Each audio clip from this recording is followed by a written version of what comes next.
The following is a presentation of the University of St. Thomas with campuses in Minneapolis and St. Paul, Minnesota. Welcome to our mentorship webinar. My name is Sarah Schuler and I am a senior here at St. Thomas and I'm studying operations and supply chain management. I'm here today with my mentor Colin and his mentor Miles, and they are going to introduce themselves. Sure.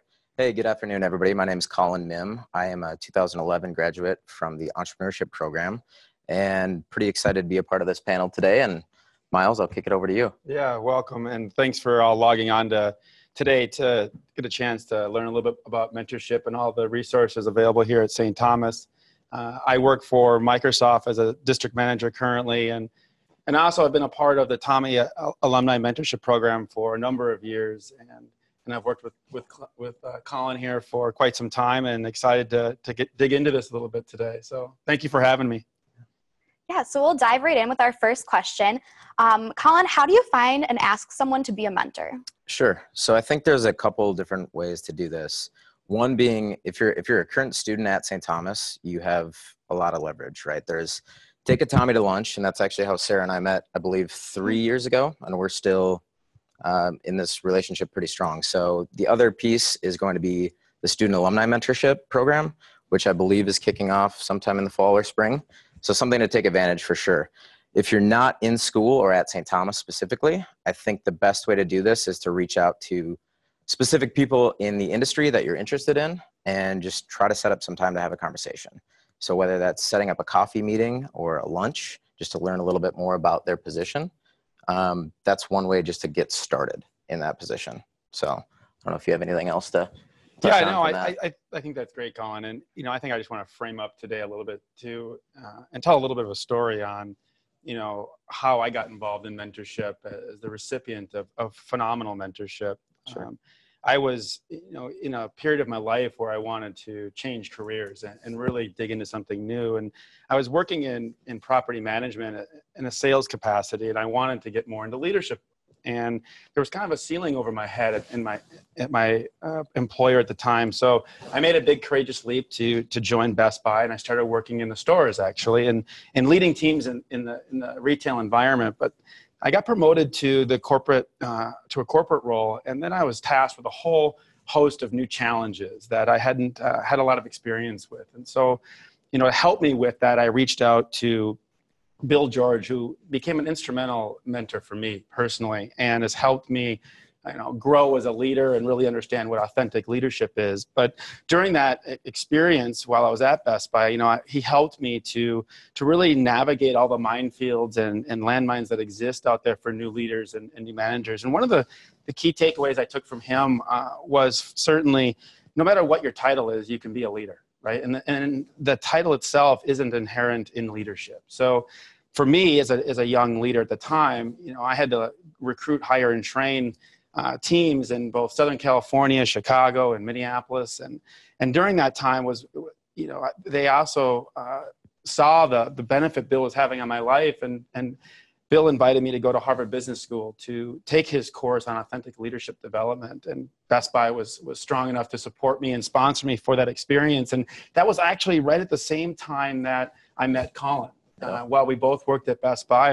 And he actually reached out to me knowing that I was a Tommy alum and we had that similarities, and he wanted, maybe some help and guidance in his early career. I'll let him speak to that experience as well. But, mentorship is all about giving back, right? And for me, I was, the recipient of so much positive mentorship from Bill and from others that I made it a part of my service work going forward to be able to be available to give back in many ways. And so I've been fortunate enough to work with Colin for quite some time now, and he's just been a fantastic mentee and someone that I look up to in many ways as well. So it can go both ways. You can learn from your mentee, your mentor. It goes back and forth. It's a true partnership and a relationship that I hold dearly and sacred almost. So, Colin. Yeah, no, absolutely. I completely agree with that. I think it's kind of a funny story how we did meet. So Miles was in this specific division that I had a lot of interest in, the Simplicity Group. Yeah. And so I reached out, and there was a specific position that was pretty high level, but I was just wanting some more information on it. And Miles was like, look, this is a couple grades even above me. So I was like, well, let's at least have a conversation about how I can at least hopefully get to that point at Sure. some time. So Miles took a big gamble on me, right? He met with me originally. I think we did like 30 minutes for coffee or something like that. And then we just stayed in touch. He brought me in to a handful of team meetings just out of the blue, right? I mean, you didn't have to do any of that. And I'm very thankful for you doing that. So Yeah, no, it's cool that, you know, one of the things that mentors can do is to bring them along with them and help them even job shadow or to do some of these experiences that, you know, give them some experience in doing things that are new to them, right? But in a safe way so that they could, you know, be an observer almost at first and then eventually a participant, but in a way that is safe, right? So that when they're on their own in an environment in their own business organizations, they're well prepared for success. Sure. And I know that you are now, and you're in those leading. I've been on calls where you've led now in your profession at Oracle, and I smile, you know, knowing how confident you are and how much professionalism you bring to everything that you do, and the integrity with which you carry yourself is inspiring. I appreciate it. And then I guess one other piece that I didn't touch on from this aspect is just like how I reached out to Miles, going back to your question on how to find a mentor. I always tell, so I have a couple mentees, Sarah is one of them. And I always say, hey, use the student card. Say, I'm a student at St. Thomas. You can definitely leverage some of the Tommy connections within the Minneapolis-St. Paul market and just say, hey, I'm interested in this career or this field or whatever it is, and just go from there and see if it's a natural progression to at least have them be a mentor. So. Yeah, Colin has helped me reach out to a lot of people in the Minneapolis and St. Paul community. So that's definitely been a great benefit of having a mentor. Good. It's been Colin cheering me on all the time. And Sarah, that doesn't go away either. I mean, I'm back in school at St. Thomas, in fact, as an MBA student. And, you know, one of the things that we were tasked with doing in our curriculum was to write up a leadership paper on a leader we admired in our own organization. And it does somewhat similar thing in that you can play that student card a bit, like, hey, I'm in an MBA program and I'm reaching out to you, you know, to learn about your leadership style and you know, how you bring, you know, your ideas to work and how you developed a rhythm at work, and all these questions we can bring to a very high level leader. So I reached out to the, you know, executive vice president of our business organization, and then another general manager of another part of the organization I had an interest in. And it really helped establish relationships on a whole nother level. And they've both been, you know, very forthcoming in helping mentor me too, as I proceed through the MBA program and been available for questions. And it's just been a wonderful experience. So that never goes away, no matter what kind of stage in life you're at. Yeah. Awesome. Absolutely. So I know you guys touched on this a little bit earlier, but how much time do you typically spend talking with your mentor or mentee? What can we expect from that kind of relationship? Time. It's a good question. So I guess I'll start and just kind of, from me and my perspective, I have different mentors for different kind of aspects of my life, if you will. And some I meet with bi-weekly or monthly, a little more frequently. And that's someone that really helps guide my decision-making and my emotional support, someone that's very close to me. Then I have a professional mentor, like I mentioned earlier, Bill George, who, you know, has been a close personal friend for decades. And you know, we don't necessarily need to connect that frequently, but when something big is on the table or on the horizon for me, or a major decision in my life has to be made, he's part of my board of directors. And so I go to him and we do meet quarterly or so with coffee or dinner or watch a soccer game together. So there's an aspect to it that's quite social and organic and less scripted with him. But then with others, you know, there are specific skills that I may want to develop. For example, you know, I wanted to learn how to get better at social media campaigning, right? And so I actually reached out to someone younger than myself to help me with that. And that was more of a hands-on mentoring up, if you will. And that relationship, you know, was very intense for 3-4 months as I got better at that skill, but then maybe less frequent as, you know, as the skill was developed, and then I was able to kind of run with it. So you can find different mentors at different times in your life where the frequency may change over time and evolve as well. Sure. And I guess I'll touch on that a little bit too, just because, so I think Miles and I have been connected for probably 5-ish years or so, maybe even a little 5 longer, or 6 years. Yeah. And I think when we worked together at Best Buy, whether it was on 2 different teams or not, we still connected monthly or quarterly, whatever made sense for us to have conversations. Right. Right. And after that, I would say it's kind of a crazy story, because we currently, I would say we meet up monthly, maybe every other month for coffee, and just connect about what's going on in our life, what's going on in our personal lives, right? What's going on in our professional lives, and how we can help each other out. And I think every time I leave those meetings, and I think Miles feels the same way, the energy level is absolutely insane. Without a doubt. Yeah. And I think too, like that goes to the testament of the relationship that you and I have created, right? Yep. Right, Colin? It goes two ways. And that's one thing I think we need to touch on that I think gets lost a bit with the mentorship program in general, or just mentoring in general. And that is, a lot of times people sign up for a mentorship program, whether it's the Tommy Alumni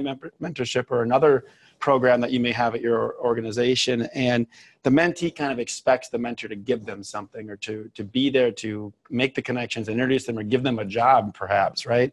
And that's not necessarily how it works. It's about developing and building a real quality relationship. And it may not always develop in a relationship either. You may find that, the person you thought was going to be a mentor, after a couple of meetings, like there just wasn't that resonance there, or there wasn't that, inspiration, as you put it. And so you can also choose to move on and look for someone different or new.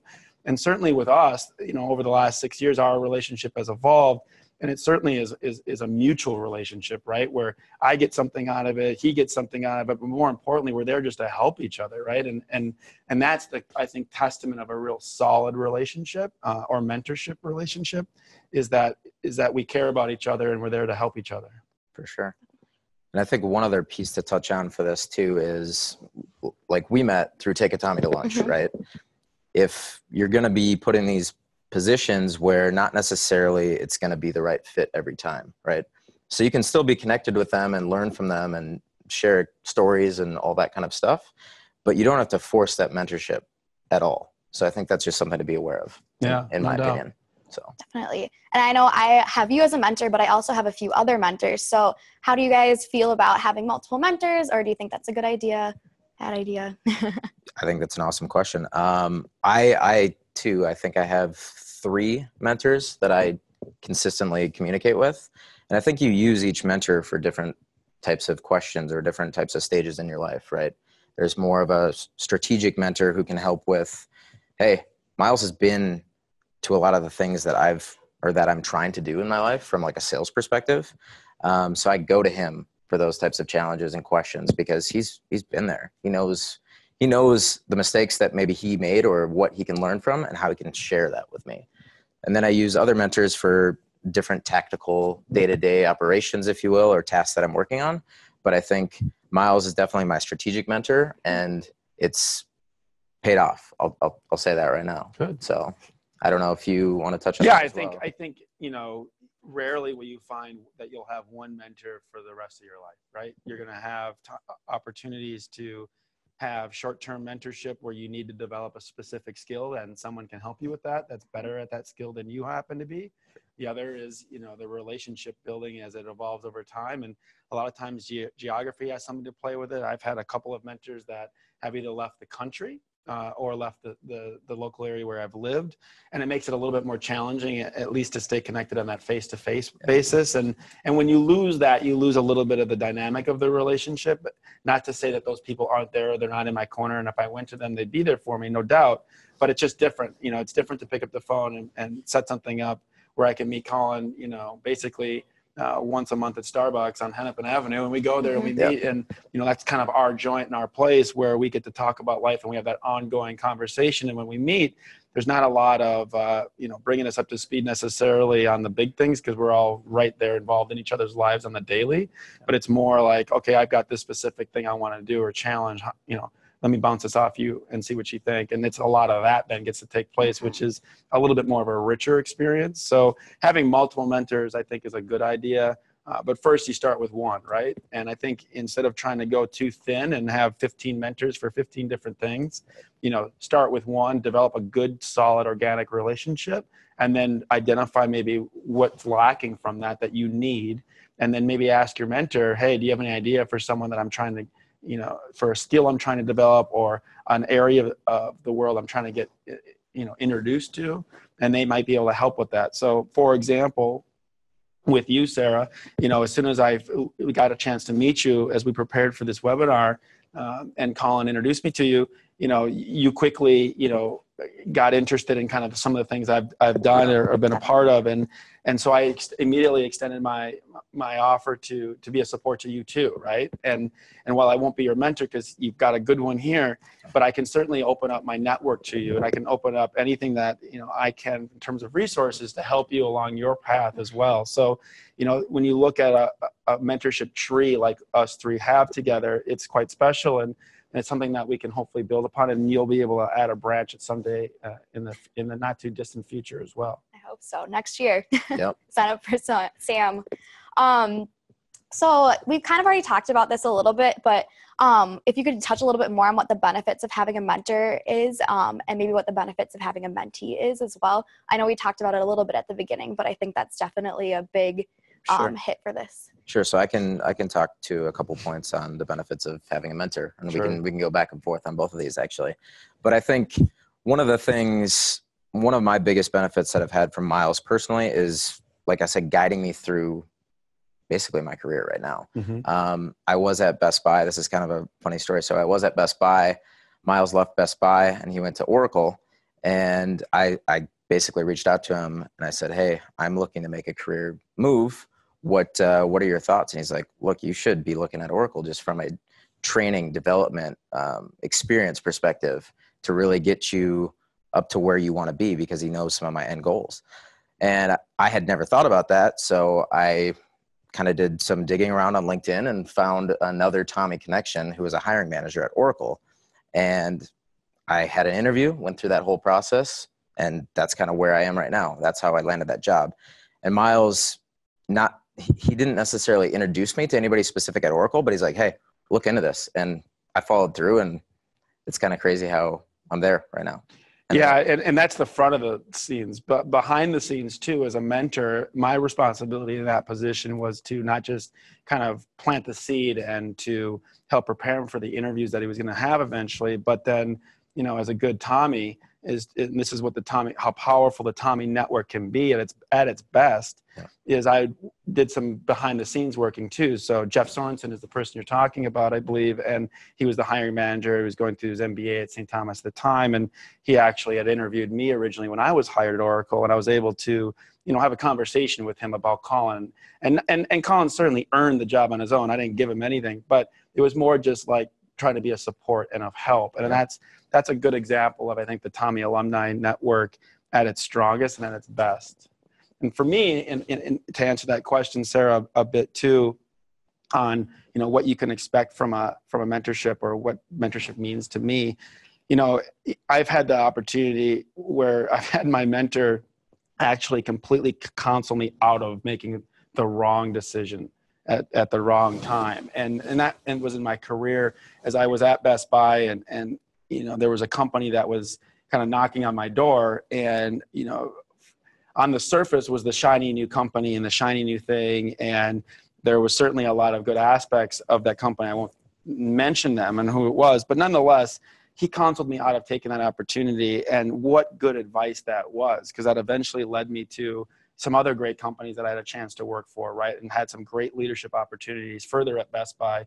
I got promoted shortly thereafter at Best Buy from heeding his advice, if you will. So for me, it's that career help, and that, having someone that's been down the path that's farther along than you, kind of caution you about which landmines to avoid and what decisions not to take too. And also, like, to be real with you. Like, a lot of people in my world, will just agree with you or tell you what you want to hear. And a good mentor will also stand up and tell you maybe what you don't want to hear. And those conversations are always the ones that kind of stick with me the most, in a weird way, even though they're sometimes the hardest information, because that's not what I wanted to hear at the time.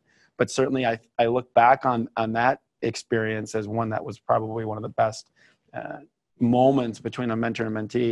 And then also, like, I've mentioned, going to HBS and having that opportunity, that was straight from a mentor providing me, the invitation. Right. And there's been a whole host of other things, but I will say about, like, the value of that mentor-mentee relationship is it has to be driven by the mentee. In my opinion, I think the mentee has to have the agenda. The mentee has to have the goals. The mentee has to reach out and establish the interest and the cadence of communication. And the mentor can be there to, say, I'm on board for that, or maybe, that's too frequent or not frequent enough or whatever it might be.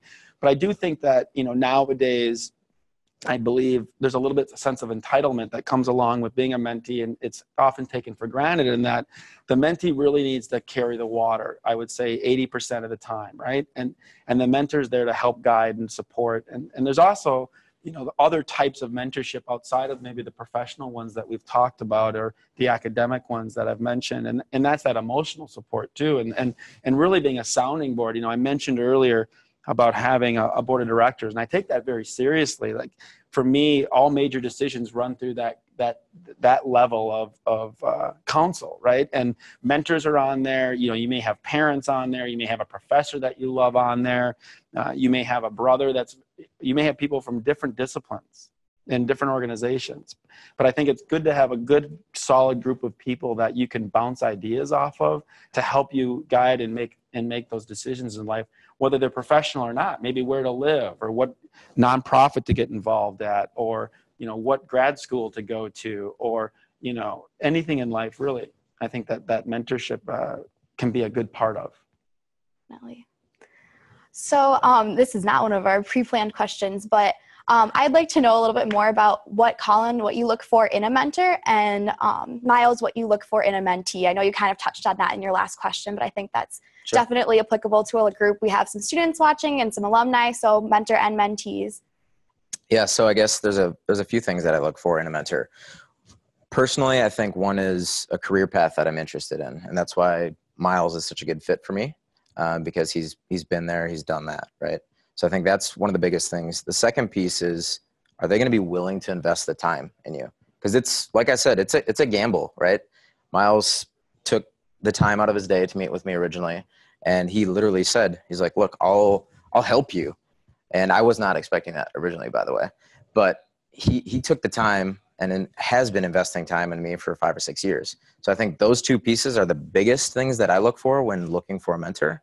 And then having that relationship, or being able to have a open and honest relationship about any sort of questions, comments, concerns that I may have.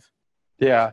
My Uncle Max always says it's easy to invest in winners, and Colin's certainly a winner. So it's easy for me to invest in him and in others, but I would flip it around too, to kind of answer your question more directly, Sarah. And that is, I've wanted specific people to be my mentor. I've reached out, I've asked them, and it hasn't materialized the way that I would have liked or have envisioned. And so again, it's all about that kind of resonance and about the relationship that can organically grow. For Colin and I, it grew quite naturally. I don't exactly know what the secret sauce is in that relationship per se, but if you look at maybe the other mentor-mentee relationships that have flourished that I've been a part of, either as a mentor or as a mentee, I think there's always a couple, underlying denominators, right? And one of them is that energy and enthusiasm for the relationship in general, right? That there's people on both sides of the relationship that are reaching out and being active at it. Like you said, I have to want it and you have to want it, so to speak. Yep. And the second thing is really, are they in it for, altruistic or good purposes in a positive way? It's easy to help someone when they're trying to be a betterment to society or better themselves, right? So that they can in turn, maybe hand it off or hand back. In other words, I'm not helping a selfish person right here. I'm helping someone that is incredibly committed to, St. Thomas's mission of for the common good and other, altruistic reasons that he personally has that I'll let him share. But nonetheless, he's really tapped into giving back in many different ways in his nonprofit work. And so for me, it's quite easy to attach myself to someone like that, because I believe in him, not just for what he professionally wants to do, but also what he wants to do as kind of a member of society and for the greater good, right? Being on the other side of that, what I look for in a mentor is someone that can maybe compliment me a bit, right? So I think about my main mentor, Bill, and he's completely different from me in many ways. Like we have some major similarities and common interests, like soccer, and we watch lots of games together. But, he's the former CEO of Medtronic, and he's at a whole different level than I'll probably ever get to in that regard.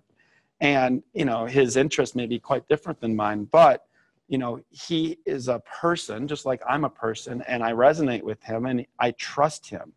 And so the second denominator, I would say, is just having that real development of trust between the two parties that are involved in the relationship. And I think if you have the energy and you got the trust, you can kind of go and take the relationship anywhere you want to, that for any ends or agenda you may have.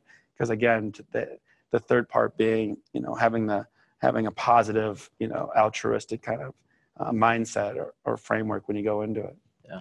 And I think just to add another piece to that too, I think the other thing that we didn't touch on is like common interests, right? We have a lot of common interests, whether it's athletics, working out, traveling. I mean, we spend a ton of time together just talking about, hey, what's next on your agenda from a travel perspective, as we both love traveling. So I think finding some common interests or something that you guys can kind of get on board with together, just going to help you strengthen the relationship. I would also say, like, on the travel note too, it's not just about like what exotic places have you traveled to, even though we've traveled to some pretty cool exotic places, but it's more that's a manifestation of our common interest in lifelong learning. So we both like to get out and experience and learn new cultures, new languages, new places. And that's where travel comes in. And that's as far as I see it. Yep. And that's just been a real neat kind of commonality that we certainly have had together. Yeah. And that part's just grown tremendously over the past year and a half or so, because we spend a lot of time talking about that and what we're learning from different cultures and where we've been traveling. So I think that's a fun little aspect. So we have some questions coming in from the audience. If you'd like to take one. Cool. If you don't know where to start a mentoring conversation, what ideas do you have? Okay. So if you don't know where to start, where do you begin? Yeah, it's kind of like it's the whole kind of blank canvas, dilemma. Yeah. I think the first step is to take action. So social media is a powerful tool at our fingertips every day right now. So Kyle and I both use it in our professional lives, and I'm talking specifically about LinkedIn. And I suggest tapping into LinkedIn. And there's certainly some best practices and kind of social etiquette that Colin and I could certainly share with the members today. But really it's about reaching out and expanding your network online. And that's a great way to kind of search companies, search industries, search geographical cities or locations of people that are doing maybe something like Colin said, working at a company I want to work for, or doing a specific role that I have an interest in, and I just want to learn more. The second thing I would take is, once you find someone or you've identified someone, is to simply ask for 15 minutes of time to find a little bit more about what they do. And again, playing that student card is wonderful. I recently just, even though I'm a student, this is a non-student or academic story, in that I had an interest in finding more about the company IDEO. We keep learning about this in our MBA program and human-centered design thinking. And I wanted to have a conversation with someone that, had either worked there or works there. And I went on LinkedIn and I found a common connection of someone that lives in the Minneapolis area that just left working at IDEO after 5 years. And I reached out to him on LinkedIn, and he was open to give me some time. And so we set up a call, and I spent 30 minutes learning all about what it's like to be on the inside working for a company that I wanted to learn more about. And that's a perfect example of how do you start with a blank canvas. Now, if I wanted to pursue that, let's say, and maybe take it another step forward, I think the second part of that answer to that question then is, how do you turn that initial contact into a mentorship?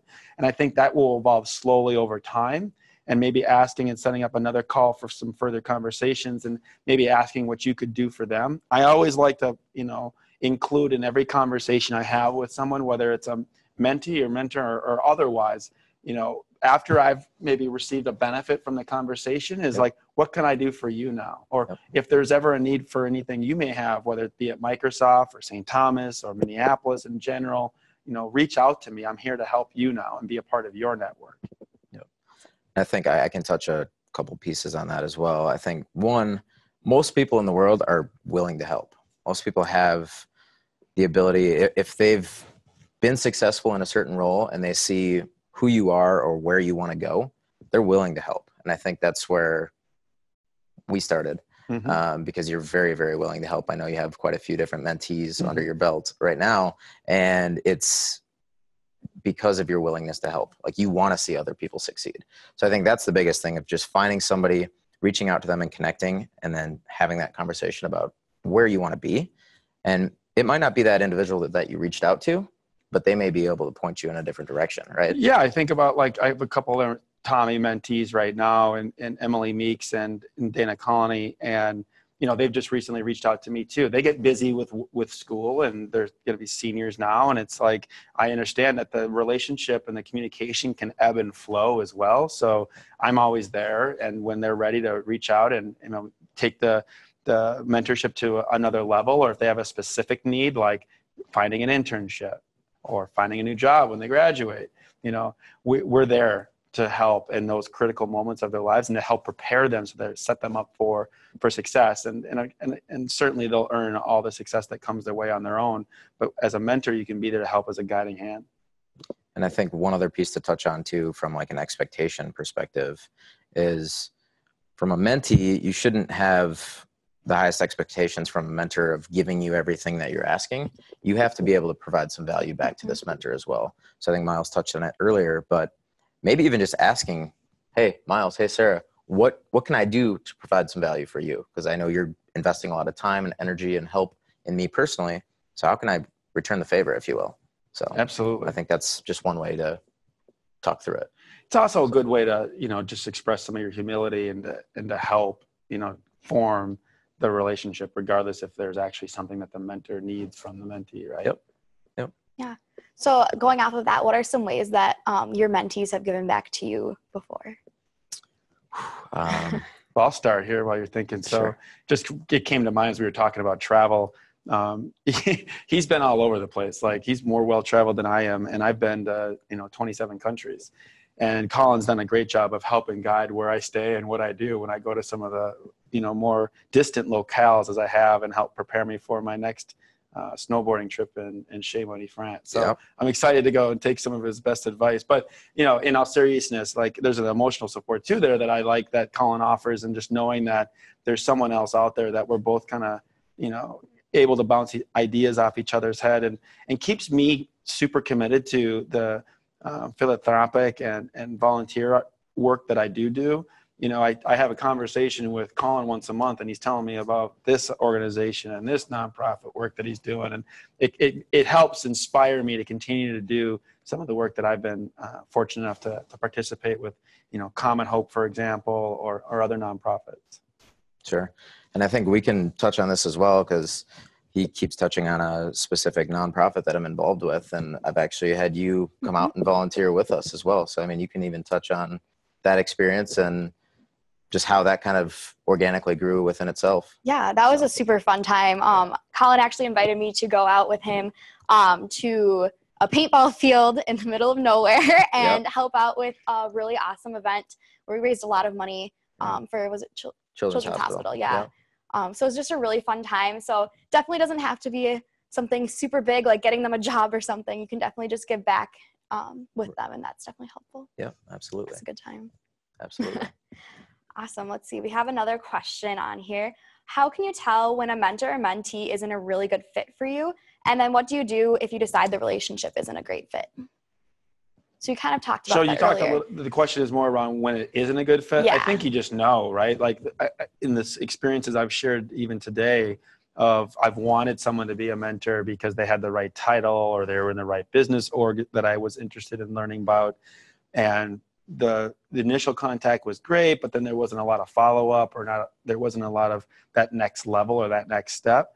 And sometimes that's just reality, and we don't get what we want in life, and you just have to kind of accept that and let it go. There's nothing formal that needs to happen in that regard. There's no formal like email that needs to go out or phone call. You just kind of drifted away and find someone that's more suitable for you or has the time. And a lot of time it is time, right? They just don't have the time per se, or the timing's not right. And so I think that's another way. If you have a relationship like Colin and I do, and he moves or something like that, and we'd have to maybe have a conversation around how do we want to have an arrangement going forward. I think there's a level of having agreements, right, in any relationship, whether it's a mentor relationship or not, and just resetting those agreements so that I'm comfortable with it, he's comfortable with it in this case, and that therefore there's no hidden resentments or any missed expectations.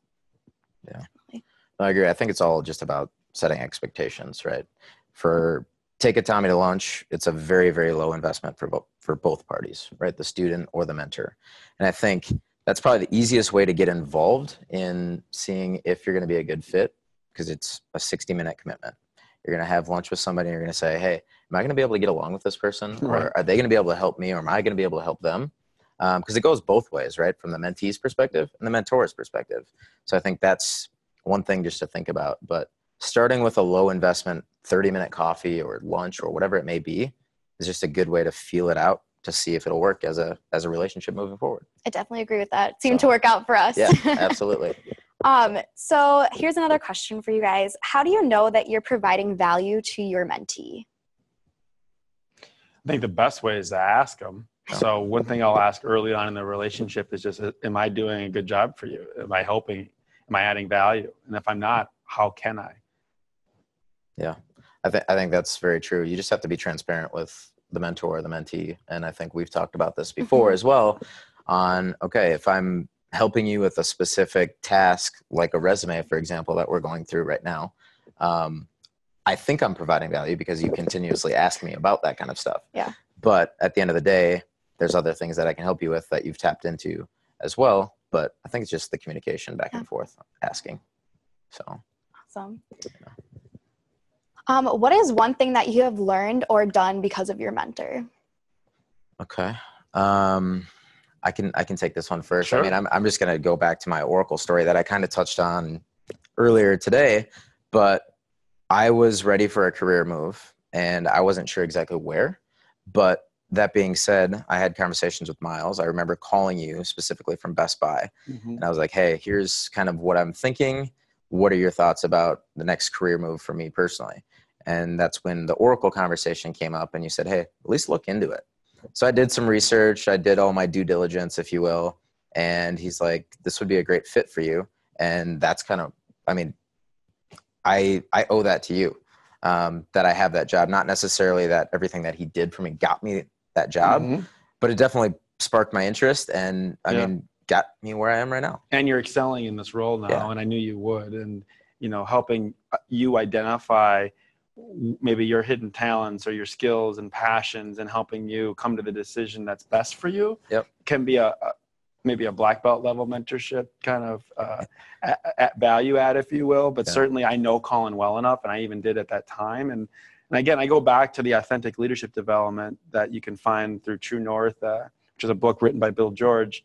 And that in that work, you know, we're framed up with the opportunity to kind of track our life story and identify our crucibles in life and reframe what could be considered, you know, negative experiences into really what helps define who we are and how we are at our best.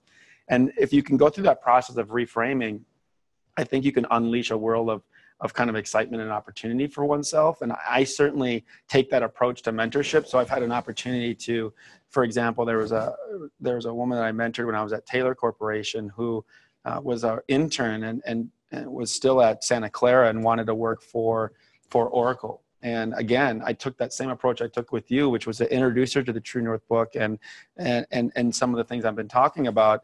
And through that process, she was able to identify like what her passions were, what her skills were, what her interests were, and then what she could get paid for, and put those, you know, in a kind of a Venn diagram, middle of the circle, and put the target there, and was able to then go out and find the role that best suited her. And it was she doing the work, but me kind of guiding her through the process, if you will. And I think that was a good example of kind of how we can be at our best when we're trying to help others. So it's not necessarily I went out and found a job and got you the job. It's more I helped you just kind of ask yourself the right questions so you could identify this as the right opportunity for you that was the right fit, and you're there 4 years later and you're you know doing a fantastic job and excelling in all areas. So it's been fun to watch him take advantage of the opportunities that he's made for himself. And I think the other piece too that we didn't touch on is just the amount of articles that we share back and forth, the amount of podcasts or YouTube clips from a TED Talk and books and events. I mean, I've been to the Bill George speaking event at, I think, which was downtown here last year, and which Miles introduced me to Bill George and some other contacts at that event. And I think that's just very powerful right there. Absolutely. That was a good example. So there's tons of different things that we've learned from each other or benefits that we've had from each other. And those are just a couple to start. Yeah. And we're only 6 years in. So the questions are just rolling in. Okay. So you said that mentorship and really takes a lot from the mentee. You need to put a lot into it. It's not just the mentor doing all the work. So can you share an example of a time that you felt a mentee was exceptionally well prepared? What did they do to be well prepared for that mentorship? Sure. I remember, well, aside from talking about Colin, I'll pivot a little bit here because I have an answer for that Colin can fill in, but I'll choose someone else. And you know, Emily Meeks, when she was, I believe, a junior in part of the Tommy alumni mentorship program, you know, she came to that first meeting with like questions that she wanted to ask, a specific need around her resume help, as she was preparing to, you know, interview for internships. And so she was very tactical and very organized, and I appreciated that actually. Yeah. And it was less conversational in terms of just kind of let's feel each other out. She just wanted to dive right in, and I was able to, you know, provide the value that I was able to provide, and she ran with it. And she's been, you know, for her own reasons, has been a roaring success as well. And I think I'll just go back to the example that I've used with you on, for example, when you want help on a resume, you've done your due diligence, you've done a lot of work before you meet with me or before you send me any sort of information, and you have detailed questions on, hey, I've had some issues with X, Y, and Z part of this resume, or what are some good objectives that I should have, or a summary title, or help on a cover letter, or some more tactical questions. But I think you're very, very prepared in bringing those to me and not asking me something that you could find pretty easily on your own. So awesome. Yeah. Outside of a professional and career development, what are some examples of more personal goals that your mentor has helped you achieve? Okay. So I can take this, Sure. Or at least start the conversation around it. You know, I've had mentors that have helped me, like I mentioned earlier, with the whole, you know, self-reflection process of identifying who I am and my life story and some of the challenges that I've had in my past, and how to reframe those crucibles, if you will, into more positive experiences, because they actually are the things that have defined who I am, my personality, my character, and why I do the things I do in the manner in which I do them. And so, you know, there's a whole level of spiritual mentorship that goes on, and emotional support that a mentor can offer, either directly or intangibly through the relationship. And certainly, you know, you may have a professional mentor and that's all you're going to talk about is career development, and that's great. But you can also have mentors that, you know, tap into, or are at least willing to, more the emotional or spiritual development as well. And I think that's just as important as the career development. In fact, I'd argue that one leads to the success of the other. Yeah, I'd agree with that. Perfect. So someone's wondering, they have a mentor who works in a different industry. What are some universal tips for personal and professional mentoring that they can apply to that relationship?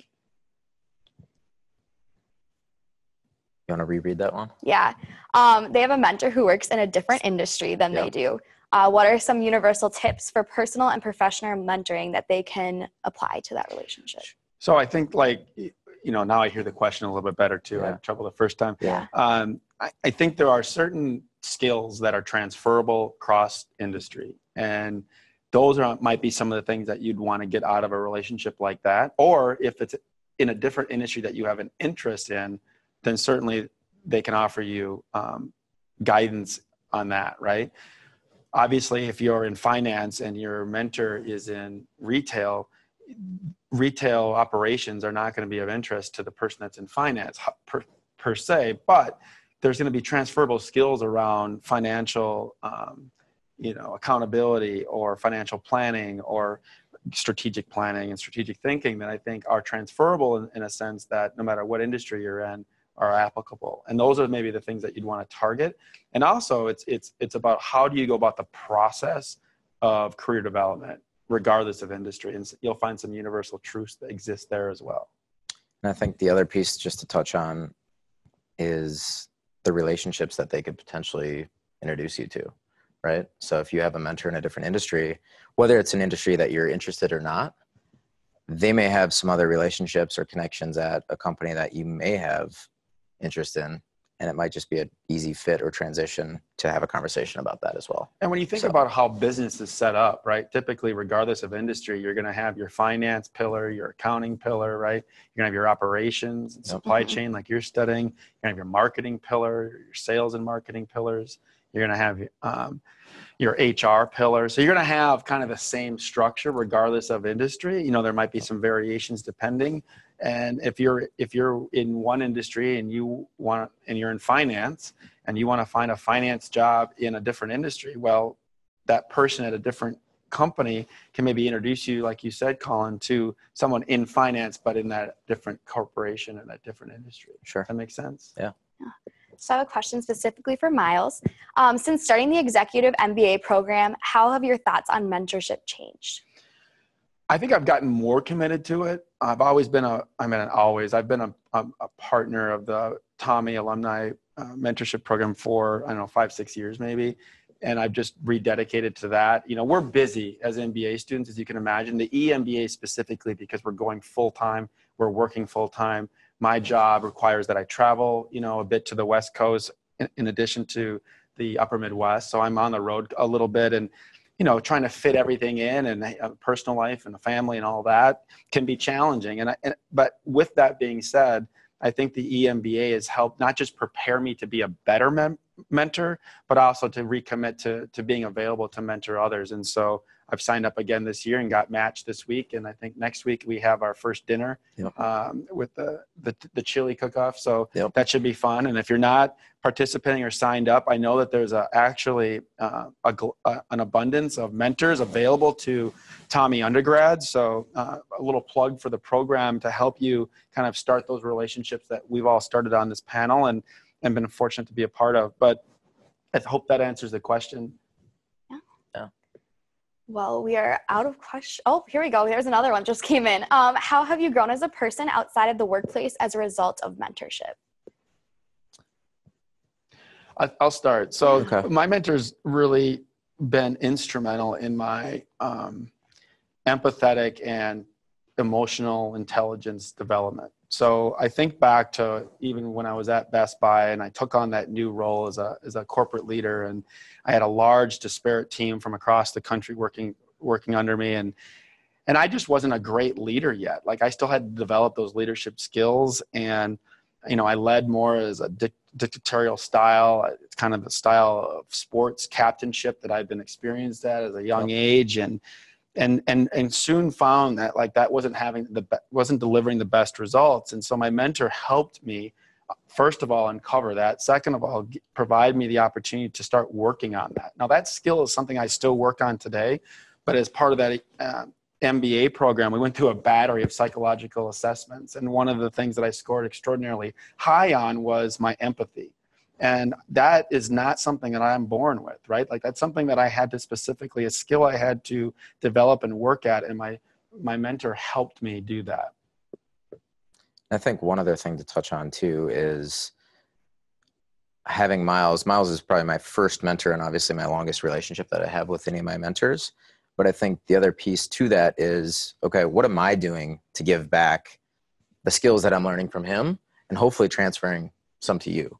Right. So I think that's one other piece that Miles has been very good about is, okay, well, how can you get involved in being a mentor and having a mentee and learning from both of those aspects as well? Yeah, I've pushed you a little bit there. Yeah. And I think because you learn when you teach in many ways. And I think when you're able to not just listen and maybe take the good counsel from time to time, but then you can turn around and offer similar counsel to someone else that's in a similar need. I think that's really when you embody the skill and it becomes yours. And then you're able to, apply your specific personality and make it your own. And it's not just being a parrot per se and kind of regurgitating information, but it's more like you've now used it, you've tried it, you've earned it. Now it's your turn to, give back, which was been so freely given to you. And you've certainly done that. And I'm extraordinarily proud of that. But it's also we love working with people that want to be worked with, right? If that makes sense. And so that gives me quite a lot of energy, and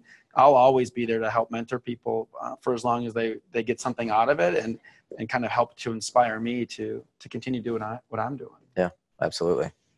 Yeah. So what are your own goals for your mentorship in the future? And how have your various relationships developed over the course of your mentorship? Sure.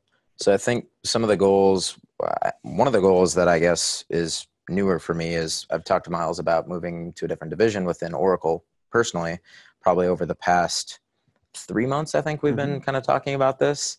And as of last Friday, it isn't official, but unofficially official. I did get that job. There's only 400 people watching. So right. On behalf of the 400 people watching, congratulations. Yeah. So thank you. And I haven't really told a lot of people about this yet. So I think that's one of the goals that was kind of on the forefront that we were talking about.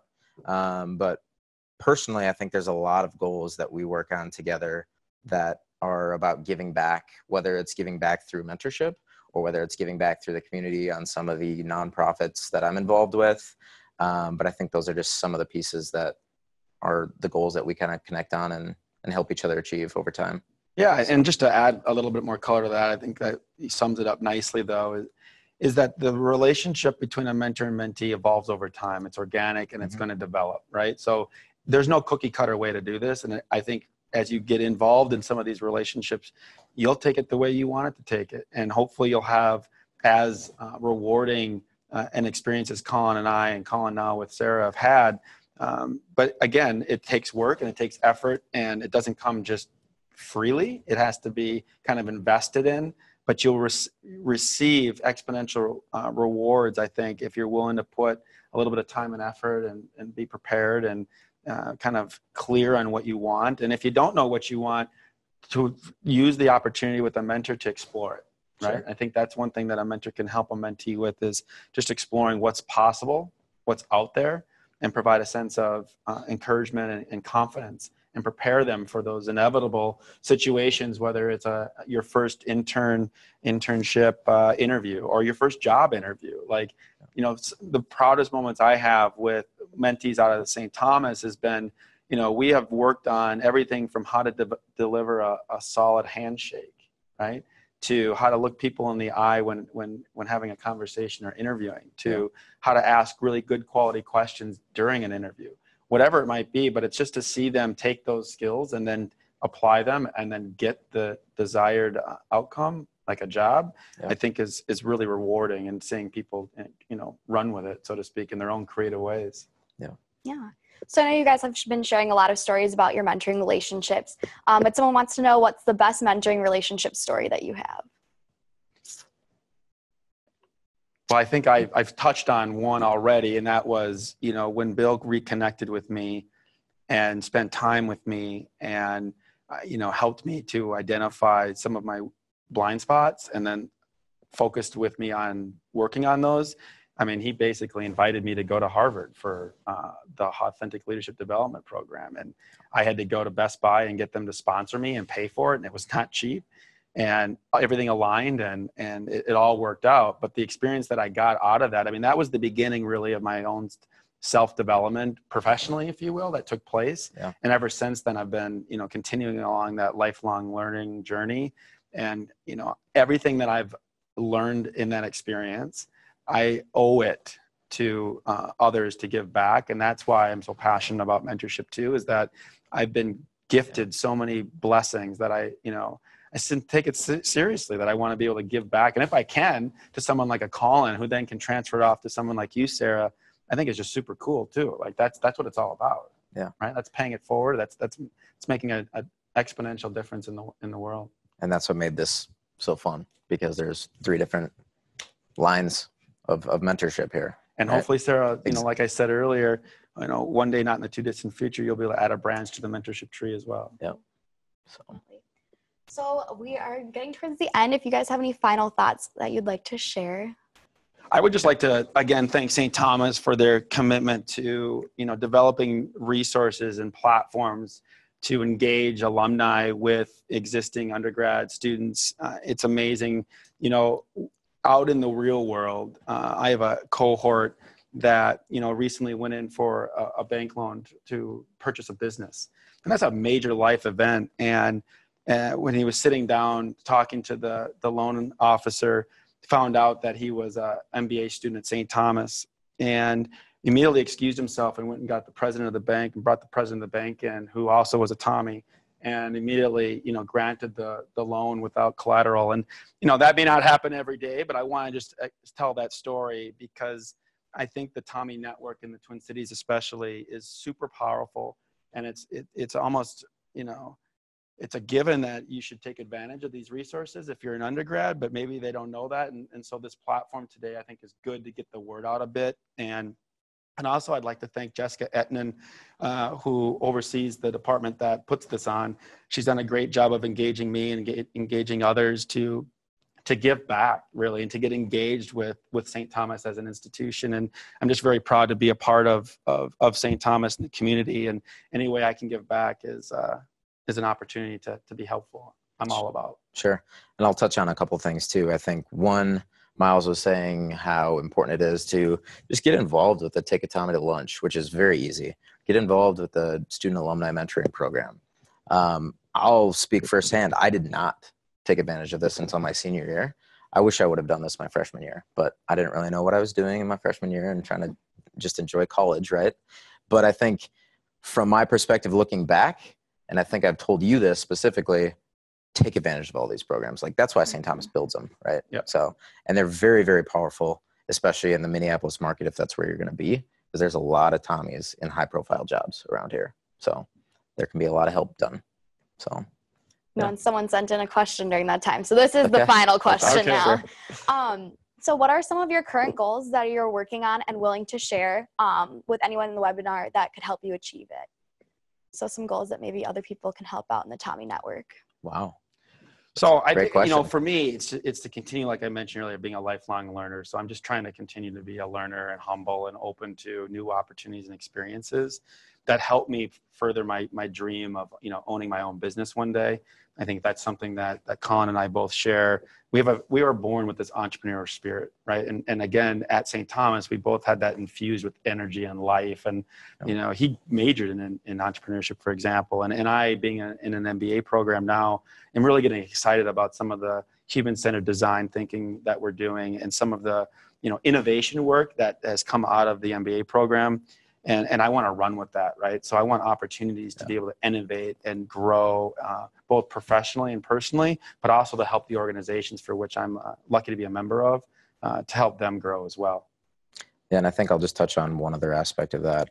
I think just meeting people, right? Mm-hmm. I'm a big face-to-face type of guy. I like to just meet people and learn, hey, how can I help you or how can you help me, right? And I think that's not necessarily an ask to the audience, but it's just something that's always on my mind because I love networking per se, or just meeting new people.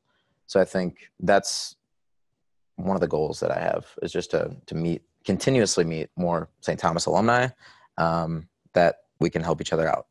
So agreed. Yeah. Well, thank you so much for coming out today to share your knowledge, and thank you everyone for tuning in. Yeah. And we'll see you at the next webinar. Yeah. Thank you. Thank you for having us.